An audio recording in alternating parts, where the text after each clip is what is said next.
Guys, it's Karen, and today I am doing a review of this, the Polyglutamic Acid by the Inkey List. And there should hopefully be a couple more videos on my channel this week because I'm doing a few of these kind of quick reviews. There's a lot of new products out that I've wanted to review for you, and this is one of them. So it is £12.99. I got mine from Cult Beauty, and the idea of this, or the claims of this, are that it holds 4 times more moisture than hyaluronic acid, but it is the same kind of product in that it is a humectant. It draws moisture to it. So I'll show you what it's like, although I do have a video of me using it.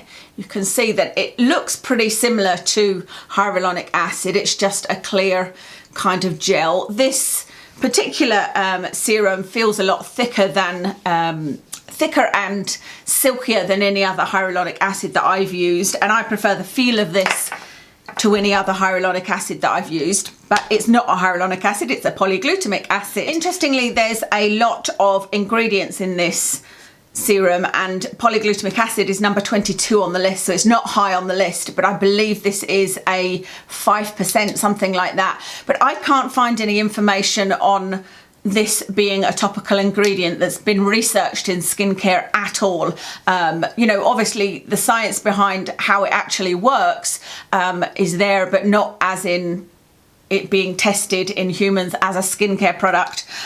So it's just left to us to test it on our skin and see how it works. I've been using it probably I've used it about 4 times, and it feels really lovely on my skin. My skin does feel hydrated.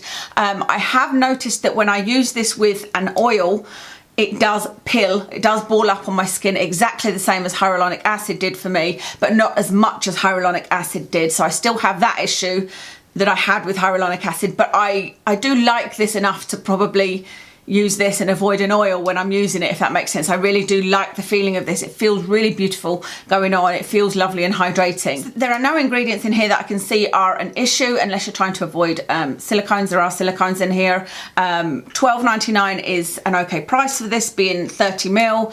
I don't know at this stage if I'll repurchase it, having only used it a few times.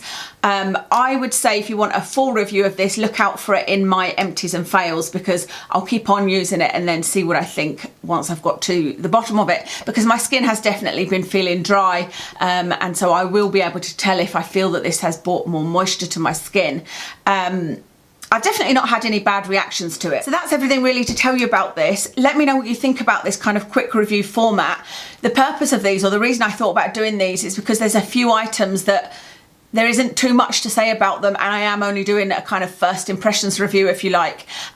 So yeah, let me know what you think. I'll tell you what I'm wearing. I've got on the Soap and Glory foundation. I can't remember the full name of it. Oh, is it called One Heck of a Blot, maybe? It's in something sand, cool sand I think is the colour. On my eyes I have got an Urban Decay eyeshadow in Fireball. On my cheeks is Clinique blush in Innocent Peach. Stila lipstick in Caramello. These earrings are from River Island. This top is from Jigsaw. I think that's everything. That's everything. Thank you so much for watching, and I'll speak to you.